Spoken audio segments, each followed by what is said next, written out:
तो आप class 10th में आए हैं एंड आपको क्लास 10 में अच्छा स्कोर करना है, तो जो सबसे ज़्यादा इम्पोर्टेंट चीज़ है, जिस पे आपको लाइक सबसे ज़्यादा फ़ोकस करने की ज़रूरत है, वो है रिवीज़न। बट ये तो हर कोई बता रहा है कि हाँ, रिवीज़न करना इम्पोर्टेंट है, ये।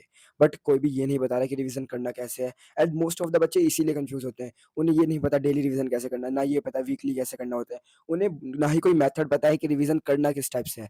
तो अगर आपका भी सेम डाउट है, सेम कन्फ्यूज़न में आप भी आज तक फँसे पड़े हो, तो टेंशन लेने की ज़रूरत नहीं है क्योंकि इस वीडियो को देखने के बाद आपको सब कुछ क्लियर होने वाला है।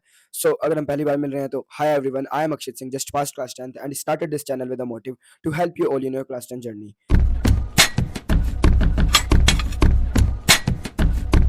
सबसे पहले बात करते हैं कि रिवीजन करना किस टाइप से है, लाइक कौन कौन से हमारे मेथड्स होने चाहिए रिवीजन करने के लिए। दो जो सबसे ज़्यादा बेस्ट मेथड है रिवीजन करने के लिए, मैं उनको बताऊंगा आपको।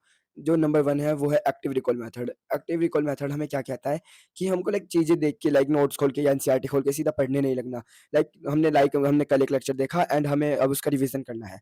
तो अगर हमने वो लेक्चर रिवाइज करना है तो हमें पहले बुक बंद रखनी है, या आपने नोट्स बनाए हैं तो उन्हें बंद रखना है एंड आपको सिंपल एक पेज लेके बैठना है अपने सामने, एक बिल्कुल ब्लैंक पेज। एंड उस पेज के ऊपर आपको लाइक रिकॉल करने की कोशिश करना है, आपको बुक बंद करे अपने दिमाग में सोचने की कोशिश करना है कि आपने क्या-क्या पढ़ा था। सीरियल वाइज़ लिखो, ऐसे पूरा लिखने की ज़रूरत नहीं है, बस कीवर्ड्स लिखो कि आपको हाँ, समझ आ जाए। उसके बाद आप नोट्स खोलो या बुक खोलो जिससे भी पढ़ रहे हो एंड तब देखो कि क्या आपको सारे पॉइंट्स याद आ गए। अगर आपको सारे पॉइंट्स याद आ गए हैं, तो बिल्कुल टेंशन लेने की ज़रूरत नहीं है कि ये चैप्टर क्लियर नहीं है, क्योंकि अगर आप अब एक भी पॉइंट नहीं भूले, तो आपको वो चैप्टर बिल्कुल ऐसे क्लियर हो चुका है कि आप उसे बिल्कुल लास्ट तक नहीं भूलने वाले। बाकी हाँ, वो है आपको टाइम टू टाइम और आगे रिवीज़न करोगे तो और ज़्यादा चीज़ें स्ट्रॉन्ग होंगी। एंड बाकी अगर 1-2 पॉइंट आपका छूट भी रहा है, तो ये नॉर्मल है, ऐसी कोई बड़ी बात नहीं है, ये सबका छूटता ही है। वो तो आपका 1 या 2 बार ही ऐसा कभी-कभी परफेक्शन आता है कि हाँ, आपने ऐसे करा एंड सारे पॉइंट्स डिट्टो सेम आ गए। बट ऐसा नहीं होगा, आपके पॉइंट छूटेंगे, उसमें ऐसे कोई टेंशन लेने की ज़रूरत नहीं है। बल्कि इसमें हमारा एक और फ़ायदा है, लाइक जो पॉइंट्स अब आप भूले हो, अब आपको उन पे ज़्यादा फ़ोकस करना है रेदर देन जो आप पॉइंट्स हो गए हो। अब आपने मान लो लिखा एंड आप 3-4 पॉइंट्स भूले थे। अब आप खाली उन 3-4 पॉइंट्स को रिवाइज़ करो, लाइक उन 3-4 चीज़ों को रिवाइज़ करो जो आप भूल चुके हो। अब जो आप बाकी की चीज़ें जो आप लिख चुके हो, वो आपको याद है, उन्हें दोबारा पढ़ने की कोई ज़रूरत नहीं है, वो टाइम वेस्ट है। इससे आपको क्या फ़ायदा हुआ? इससे आपको अपने वीक पॉइंट पता चल रहा है कि हाँ, मैं कहाँ अटक रहा हूँ, कहाँ बोल रहा हूँ। लाइक जो चीज़ें हमें अच्छे से आती हैं, वो तो आती हैं, लेकिन जो चीज़ें वीक हैं हमारी, अब वो भी अच्छी हो जाएँगी ऐसा करने से। एंड मैं आपको एक गोल्डन टिप बताता हूँ, लाइक जब आप 2-3 बार रिवाइज़ कर लोगे एंड कोई ऐसी चीज़ आ रही है बार-बार कि हाँ, आपके लाइक वो चीज़ आप भूल रहे हो हर बार, तो आपको वो ज़रूर नोट करनी है। एंड लाइक नोट्स 2 तरीके के बनाए जाते हैं। एक तो लॉन्ग नोट होते हैं, लाइक जो हमारे नॉर्मल नोट्स बनते हैं पूरे चैप्टर के, एंड एक होते हैं शॉर्ट नोट्स, जो हम क्विक रिवीजन के लिए यूज़ करते हैं। बाकी इसके बाद में एक दूसरी नई वीडियो बनाऊँगा जिसमें इन डिटेल बताऊँगा कि हाँ, नोट्स कैसे बनाने होते हैं। तो मैं अभी फ़िलहाल ये बता रहा हूँ कि ये वाला जो पॉइंट आप भूल रहे थे बार-बार, या आपने 1-2 बार रिवाइज़ किया, आपको वो कॉमन में पॉइंट आप भूल रहे हो बार-बार, तो उसको आपको अपने शॉर्ट नोट्स में ऐड करना है। लाइक लॉन्ग नोट्स में तो वो आपके हो गई, बट शॉर्ट नोट्स में खाली वो क्रिस्प चीज़ जाएँगी जिन्हें आपको रिवाइज़ करने की ज़रूरत है। लाइक जो चीज़ भूल रहे हो उसे रिवाइज़ करने की ज़्यादा ज़रूरत है। जो याद है वो तो याद ही है, उसे तुम लास्ट टाइम में करके करो ना करो, उससे इतना फ़र्क नहीं पड़ता। अब मैं सेकंड मेथड के बारे में बात करूँ, तो हमारा सेकंड मेथड होता है क्वेश्चन प्रैक्टिस के थ्रू। क्वेश्चन प्रैक्टिस के थ्रू भी आप बहुत अच्छे से रिवीज़न कर सकते हो। लाइक मैं अभी आपको बताऊँगा, अभी जब आगे वीडियो में बताऊँगा कि आपको किस टाइम पे कैसे रिवीजन करना है, लाइक डेली, वीकली, मंथली। तो बताऊँगा कब किस टाइम पे कौन-सा मेथड ज़्यादा अच्छे तरीके से यूज़ करना है, बट क्वेश्चन प्रैक्टिस के थ्रू कैसे रिवीजन करना है। मान लो आपका एक चैप्टर हो गया एंड अब आपको, लाइक मैंने बताया था आपको, जैसे वो रिवीजन वो रोड मैप वाली फुल वीडियो बताई थी मैंने आपको। तो उसमें मैंने बताया था ना कि अप्रैल में सिलेबस कंप्लीट कर लेना है एंड अप्रैल में सिलेबस कंप्लीट करने के बाद मई में आपको वो चैप्टर्स दोबारा से रिवीजन करने हैं पीटी 1 एग्ज़ाम्स के लिए। अगर नहीं देखी तो आप उसे ज़रूर चेकआउट करना।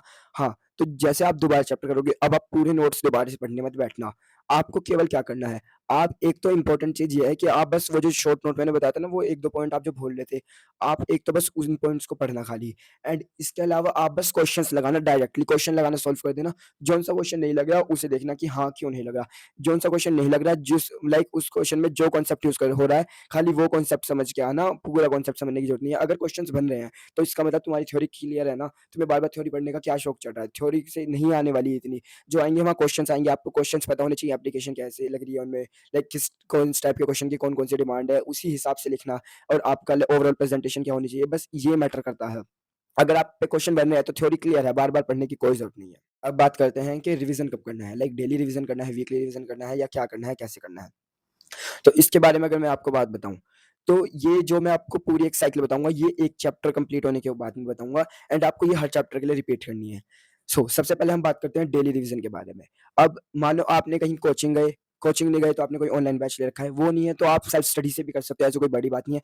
आप सेल्फ स्टडी के थ्रू आपने कोई चैप्टर पढ़ा, लाइक आपने अभी लेक्चर देखा, सबसे पहला जो पॉइंट आता है बच्चे लेक्चर नहीं देखते, लेक्चर के साथ-साथ सोचते हैं कि अरे छोड़ो लेक्चर तो क्या देखना है, वो तो हम बाद में समझ लेंगे, पहले नोट्स बना लेते हैं। नहीं, ऐसे बिल्कुल नहीं करना। लाइव लेक्चर अगर लाइक तुम बैच भी कर रहे हो तो लाइव है वो तुम्हारे सामने, कोचिंग जा रहे हो वहाँ भी सर लाइव होते हैं एंड अगर आप बाय द वे रिकॉर्डेड भी देख रहे हो तब भी उसे आप लाइव की तरह देखो, समझने पर आपका मेन फोकस होना चाहिए। ऐसा नहीं है कि मैं टीप लूँ पहले जो सर लिख रहे हैं, नहीं, वो तो तुम टीप बाद में लेना। अगर लाइक इतना टाइम तो मिल जाता है कि हाँ, जो अगर आप अपने नोट्स बना भी रहे हो, समझ के ही बनाना, उससे बल्कि आपको क्या होगा, आप वो समझ के लिख रहे हो ना, तो हाँ, वो आपको दिमाग में जाएगा। अगर कुछ भी लिखे जा रहे हो तो मतलब यही है ना कि बस तुम लिखे ही जा रहे हो, वो दिमाग में कुछ जा नहीं रहा।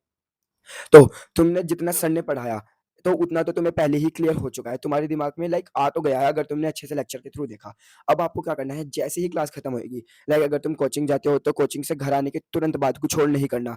बैच ले रखा है आपने कोई ऑनलाइन, तो खत्म होने के बाद आप 5-10 मिनट का रेस्ट लो, उठ के थोड़ा घूमो-वूमो, उसके बाद तुरंत रिवीजन करो। सेल्फ स्टडी में भी आप सेम करना। रिवीजन करना है आपको तुरंत जो सर ने क्लास में पढ़ाया है एंड ये रिवीजन कैसे होना चाहिए, यहाँ पर आपको यूज़ करना है एक्टिव रिकॉल, जो मैंने आपको बताया था। डेली रिवीजन में एक्टिव रिकॉल ही सबसे ज़्यादा बेस्ट है। आपको अपनी ब्लैंक शीट लेके बैठनी है, जो मैंने बताया था वैसे ही करना है कि लिखना है एंड जो पॉइंट्स बार-बार भूल रहे हो उसे फिर अलग से लिख लेना शॉर्ट नोट्स में। अब आपके हुआ, अब आप एक बार रिवाइज़ भी कर चुके हो क्लास में। अब क्लास में आपको होमवर्क मिलता है, डीपीपीज़ मिलती हैं। अगर ये भी नहीं मिल रही, आप सेल्फ स्टडी भी कर रहे हो या खुद से भी अगर करना चाहते हो तो आपको क्वेश्चन प्रैक्टिस तो करनी पड़ेगी। कोई भी क्वेश्चन बैंक ले लेना या लाइक हाँ, सेल्फ स्टडी कर रहे हो तो क्वेश्चन बैंक, या फिर अगर कोचिंग वगैरह लेते हैं एंड या लाइक बैच वगैरह लेते हैं तो वो तो अपने देते भी हैं, डीपीपीज़ देते हैं एंड वो आपको अपने लाइक क्वेश्चन बैंक टाइप भी वो अपना देते हैं हर एक चैप्टर का, ये इतना तो सब देते ही हैं। अगर नहीं दे रहे तो आप अलग से खरीद लेना, इतना वो नहीं है। तो जो टॉपिक पढ़ाया गया है, जितना पढ़ाया गया है उसके क्वेश्चन्स लगाने की कोशिश करना। आगे-पीछे के मत देखना, उस कॉन्सेप्ट के लाइक एक कॉन्सेप्ट तो हो ही जाता है एक क्लास में। एक कॉन्सेप्ट पढ़ा, उसके अब क्वेश्चन लगाना, उसे ही दिन लगाना। अब तुमने पहले क्लास खत्म हुई, क्लास में समझा, उसके बाद तुमने एक बार उसे एक्टिव रिकॉल के थ्रू कर लिया। जो तुम्हारे वीक पॉइंट्स जो तुम भूल जाते, वो तुम्हें याद हो चुके हैं। अब तुम्हें क्वेश्चन्स लगाने डायरेक्ट। अब तुमने उसके ऊपर क्वेश्चन्स लगा लिए। ज़रूरी नहीं है कि अभी तुम ज़्यादा क्वेश्चन लगाओ, तुम्हें पूरे साल क्वेश्चन लगाने हों। बट हाँ, ये है तुम 10-20 क्वेश्चन लगाओ ताकि तुम्हें थोड़ा कॉन्सेप्चुअल क्लैरिटी आ जाए। क्योंकि क्वेश्चन्स लगाने से हमें पता चल जाता है कि हाँ, इस कॉन्सेप्ट्स को हम क्वेश्चन के थ्रू कैसे सॉल्व करना है। लाइक एप्लीकेशन क्या है इस कॉन्सेप्ट का क्वेश्चन्स में, ये क्लियर हो जाएगा। अब तुम इसके बाद तुम्हें जो करना है इतना कोई मैटर नहीं करता, तुम कुछ और करो। अब तुम्हें नेक्स्ट डे क्या करना है, नेक्स्ट डे उस लेक्चर से पहले जो तुम्हारा लास्ट डे का लेक्चर था, उसे रिवाइज़ करना है। यहाँ भी एक्टिव रिकॉल के थ्रू ही रिवाइज़ करना। यहाँ पे चाहे तुम पेपर लेके मत बैठना, तुम अपने दिमाग में भी एक्टिव रिकॉल मेथड कर सकते हो। ऐसा ज़रूरी नहीं है कि हर बार पेन कॉपी लेके ही बैठना कि आप उस पे कर रहे हो। लाइक आँख बंद करी, बुक बंद के सामने रखिए, सोचा ये है। एक बार बुक खोल के देख ली कि हाँ, मैं ठीक गया, कुछ पॉइंट नहीं छूटा, तो मेरा हो गया। एंड अगर आपने लेक्चर में ध्यान से सुना है एंड आपने उसके तुरंत बाद, इसे बोलते हैं पोस्ट रिविज़न, वो भी ठीक करा है, तो आप लाइक बहुत ज़्यादा चांसेज़ है, 95% चांसेज़ है कि आपको वो अगले दिन बिल्कुल डिट्टो याद रहेगा। आपको मतलब बहुत कम पॉइंट भूलोगे। एंड जो लेक्चर से हम पहले रिवीज़न करते हैं, उसे बोलते हैं प्री रिवीज़न, प्रीवियस रिवीज़न। तो अब मैं आपको आपको एक गोल्डन टिप देना चाहता हूँ। गोल्डन टिप ये है, जब आप रिवाइज़ करोगे, तो खाली प्रीवियस दिन का मत करना। उस चैप्टर में जितने भी लेक्चर हो चुके हैं, एक बार उससे पूरे से गो थ्रू हो जाना। आपको लग रहा है हाँ, लाइक मान लो कोई चैप्टर है, लाइक 8 लेक्चर का चैप्टर है, आज 5th लेक्चर पे हो। आज आपका 6th लेक्चर है ना? 5 लेक्चर आप कंप्लीट कर चुके हो। तो जब आप 6th लेक्चर से पहले रिवीज़न करोगे, तो आप उन 5 के 5 लेक्चर का रिवीज़न करना, खाली 5th लेक्चर का रिवीज़न मत करना। लाइक आपको लग रहा है बहुत ज़्यादा टाइम होगा, लेकिन भाई तुम उसे सोचो, आप पहले वाला जो लेक्चर है, आप उसको 5वीं छठी बार रिवाइज़ कर रहे हो, तो आप बिल्कुल नहीं भूलोगे एंड आपको टाइम नहीं लगेगा। आप 2 मिनट में वो पूरा लेक्चर देख सकते हो, क्योंकि आपको बस इसमें क्या करना है, आपको दिमाग में ऐसे बिल्कुल रोड मैप बन जाएगा। आपके दिमाग में सोचना है ये है, उसके बाद ये है, ये है, ये है, ये है, खत्म बात।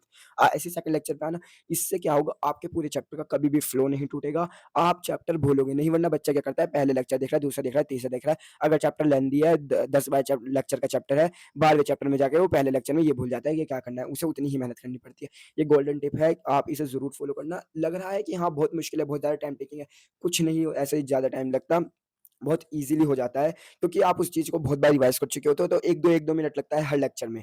एंड बाकी जो लास्ट लाइक जैसे-जैसे टाइम बढ़ता जाएगा रिवीज़न का, उतने मतलब जितने-जितने पुराने लेक्चर्स होते रहेंगे, उतना ज़्यादा आपका रिवीज़न का टाइम कम होता रहेगा। जैसे आप 6 लेक्चर पे रिवीज़न कर रहे थे, 5th लेक्चर में सबसे ज़्यादा टाइम लगेगा, 4th लेक्चर में उससे कम, 3rd में उससे कम, 2nd में उससे कम, 1st में तो ऐसा लगेगा कि 1-2 मिनट में पूरा हो रहा है, तो इतने टेंशन की बात नहीं है। तो अब ये तो हमारी हमारी हुई डेली रिवीज़न की बात, आपको यही साइकिल रिपीट करनी है। अब जैसे आपने प्रीवियस लेक्चर देखा उससे पहले, फिर आपने लेक्चर देख लिया, लाइक लेक्चर से पहले रिवीजन हम कर चुके थे, जितने प्रीवियस लेक्चर्स हो चुके हैं। अब आपने एक लेक्चर देख लिया, अब उस लेक्चर का पोस्ट रिवीजन करना है, जैसे मैंने आपको बताया, उसका होमवर्क करना, क्वेश्चन प्रैक्टिस करना एंड दोबारा से ये साइकिल रिपीट होती जाएगी जब तक एक चैप्टर कंप्लीट नहीं होगा। लाइक आपका मान लो 10th लेक्चर का है, तो जब आप 10th वाले लेक्चर वाले दिन करोगे, तो उस दिन आप सारे लेक्चर कर चुके होंगे। आप जब पोस्ट रिवीज़न करोगे, तो वो आप खाली 10th लेक्चर का करना। तो लेकिन आप अब लाइक पूरा चैप्टर रिवाइज़ कर रहे होंगे इस टाइम तक, अगर आप पूरे प्रीवियस लेक्चर का रिवीज़न कर रहे हो, जैसे मैंने आपको गोल्डन टिप में बताया है। अब आपको एक जो सबसे बड़ा काम करना है, वो ये है कि आपको उससे अगले ही दिन, लाइक उससे अगले दिन या उससे 1-2 दिन बाद, जैसे मान लो 10 चैप्टर का लेक्चर था, 10th चैप्टर हुआ, चैप्टर खत्म हुआ आज, आपने उसको पोस्ट रिवीजन करके छोड़ दिया। 1-2 दिन बाद, मैं तो कहूँगा इनफैक्ट अगले दिन, बट कभी-कभी ऐसा होता है कि अगले दिन आपको टाइम नहीं मिला, तो 1-2 दिन कोई नहीं चलेगा। आप एक बार पूरे चैप्टर को रिवाइज़ कर डालना, बहुत ईज़िली हो जाएगा, बिल्कुल टाइम नहीं लगेगा। हाँ, अगर आपने अगर आपने 4-5 दिन का भी गैप दे दिया ना, तो वो आपका टाइम बढ़ता जाएगा। जितने-जितने वो रिवीजन डिले करोगे, उतने ज़्यादा रिवीजन में टाइम भी ज़्यादा लगेगा। क्योंकि अब आपको चीज़ें सारी दिमाग में याद है। आपने सारे लेक्चर्स का रिवीजन करा है प्रीवियस भी, रोज़ के रोज़-रोज़, तो वो आपकी चीज़ें ऐसे बिल्कुल टिप्स पे हैं। अब अगर आपने एक बार लास्ट बार ब्रश अप कर लिया ना, ये आपको बहुत ज़्यादा लंबे समय तक याद रहने वाला है। एंड ये आप जो रिवीजन करोगे, ये रिवीजन भी एक्टिव रिकॉल के थ्रू करना, अभी क्वेश्चन के थ्रू मत करना। ये वाला क्वेश्चन के थ्रू बताऊँगा कब करना, एक्टिव रिकॉल के थ्रू। अब आप पूरा बैठना, पूरे चैप्टर का आपके दिमाग में ऐसे फ्लो चार्ट बन चुका होगा ना, अगर आपने मेरी जो मैंने बताया वैसे फॉलो करा, तो बिल्कुल ऐसे छप चुका होगा हर चीज़, कि आप आँख बंद करके पेन कॉपी उठाने की भी ज़रूरत नहीं है। पूरे चैप्टर ऐसे बोल के बता दोगे कि हाँ, हाँ, हाँ, हाँ, हाँ। एंड रिवीजन में एक बहुत और अच्छी चीज़ कर सकते हो। जब आप ये अब फुल चैप्टर करोगे ना, आपके दिमाग में सब क्लियर होगा। तो आप एक चीज़ करना, आप अपनी ऑडियो रिकॉर्ड करना, एंड ऐसे करना, किसी को बताओ। ये मैंने पर्सनली अपने टाइम पे किया था, एंड ये आपको बहुत ज़्यादा बेनिफिट देगा। क्योंकि अगर आपको लाइक पीटी वन आ रहा है ना आपको, एंड आपको एक चैप्टर रिवाइज़ करना है, आपको नोट्स खोलने की ज़रूरत नहीं है, क्योंकि पीटी वन में इतना टाइम नहीं मिलेगा। आपको साथ में सिलेबस करना होगा आगे का भी, मैंने बताया है जैसे पहले भी। तो बस ये ऑडियो सुन के चले जाओ, सब क्लियर होने वाला है। ऐसे बिल्कुल नहीं लगेगा कि हाँ, ये चैप्टर तो ऐसा है। ये बहुत ज़्यादा अच्छी टिप बता रहा हूँ आपको, ये मैंने भी फॉलो करी थी, बहुत ज़्यादा हेल्पफुल होती है। अभी तक मैं आपको फिलहाल 2 गोल्डन टिप दे चुका हूँ। पहली गोल्डन टिप जो मैंने अभी आपको पहले बताई थी कि सारे पिछले लेक्चर के देखना, रिवीजन करना। ऐसा नहीं है कि आप खाली पिछले-पिछले का करो, जितने भी हो चुके हैं वो एक चैप्टर के सब करो। दूसरी गोल्डन टिप यही वाली बता रहा हूँ कि ऑडियो रिकॉर्ड कर लेना आप अपने, जो भी आप रिवीजन कर रहे हो, तो वो आपको बिल्कुल रिवीजन के लिए बिल्कुल बेस्ट हो जाएगा बाद में। एंड इसके बाद आपको बस पूरे चैप्टर में जितने भी आपको क्वेश्चन्स लगाते जाने हैं, क्वेश्चन लगाते जाने हैं। 1-2 दिन तक क्वेश्चन लगाओ उस चैप्टर के, वो चैप्टर बिल्कुल तुम्हारी टिप पे हो जाएगा। ऐसा बिल्कुल भी नहीं होगा। लेकिन इसके बीच में मैं एक और बात करना चाहूँगा। अब आपकी जैसे क्लासेस होती हैं, वो मंडे टू सैटरडे होती हैं। अब मंडे टू सैटरडे आपका हुआ, बट संडे को आप फ्री होते हो। संडे को क्या करना है? संडे को बिल्कुल भी ये मत सोचना कि अरे आज कुछ क्लास है, ऐसा नहीं। संडे को क्या करना है, मंडे टू सैटरडे उस पूरे वीक में जितने भी लेक्चर्स हुए हैं, एक बार सब बीच में उठा के देख लेना।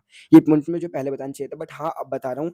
लाइक देखो, आप डेली का डेली पढ़ते जा रहे हो, आप प्रीवियस रिवीजन कर रहे हो, फिर लेक्चर देख रहे हो, फिर पोस्ट रिवीजन भी कर रहे हो, ये करते जा रहे हो, करते जा रहे हो। प्रीवियस रिवीजन में आप सारे लेक्चर्स देख रहे हो, लाइक सारे लेक्चर्स का रिवीजन कर रहे हो, सॉरी।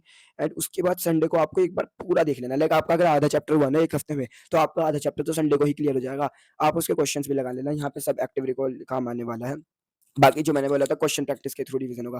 क्वेश्चन प्रैक्टिस के थ्रू जो रिवीजन करना है, वो आपको करना है, जैसे मैंने आपको रोड मैप वाली वीडियो में बताया था कि कहाँ-कहाँ पे रिवीजन करना है आपको फुल चैप्टर का। लाइक ये तो बस आपको चैप्टर कंप्लीशन तक इतने रिवीजन कर देने हैं। चैप्टर आप कंप्लीट कर रहे हो, एक चैप्टर कंप्लीट कर रहे हो, तो आपको ऐसे रिवीजन करते चलना है साथ-साथ-साथ। अब आपका एक चैप्टर तुरंत कंप्लीट हुआ, 1-2 दिन में आपने रिवीजन दे दिया। अब बस उस चैप्टर को रख के छोड़ दो। मान लो आपने अप्रैल में सारे ऐसे चैप्टर अपने एक-एक, एक-एक करके कंप्लीट कर लिए। अब आप मई में स्टार्टिंग से चैप्टर उठाओ, एंड अब बिल्कुल भी नोट्स उठाने की ज़रूरत नहीं है, कुछ करने की ज़रूरत नहीं है। ज़्यादा करो तो वो जो ऑडियो रिकॉर्ड कराई थी, बस वो सुन लो, सब क्लियर होने वाला है। वरना मैं तो क्या बोलता हूँ, वो भी मत सुनो, पहले डायरेक्ट क्वेश्चन लगाने स्टार्ट करो। एंड अगर अब आप किसी क्वेश्चन में अटक रहे हो, इसका मतलब आपका वो कॉन्सेप्ट ही वीक है, आप वो भूल चुके हो आप। अब आप एक बार ऑडियो सुनो, ऑडियो सुन के बिल्कुल क्लियर हो जाएगी हर चीज़, वैसे तो मैं 100% श्योर हूँ। बट स्टिल अगर कुछ ऐसा होता है, तो एक बार अपने नोट्स में से खोल के देख लो, और हाँ, ऑडियो के साथ-साथ वे वाले नोट्स भी पढ़ लेना, जो शॉर्ट नोट्स में बताया था ना, इंपॉर्टेंट पॉइंट्स लिखने हैं, यही। बाकी बस यही है रिवीजन करना, अगर ऐसे रिवीजन करा तो सब चीज़ें बहुत लंबे समय तक रिटेन रहेंगी, बिल्कुल भी भूलोगे नहीं। एंड लाइक आपको बहुत स्मूथली चलेगा पूरा साल, बस मेरी बात मान लेना। वरना लास्ट में आपको बिल्कुल ऐसा लगेगा कि लास्ट में जाके अरे मैं तो भूल चुका हूँ। ऐसे पढ़ोगे बिल्कुल नहीं भूलोगे। बाकी तब तक के लिए पढ़ते रहो, हेल्दी रहो। Thank you.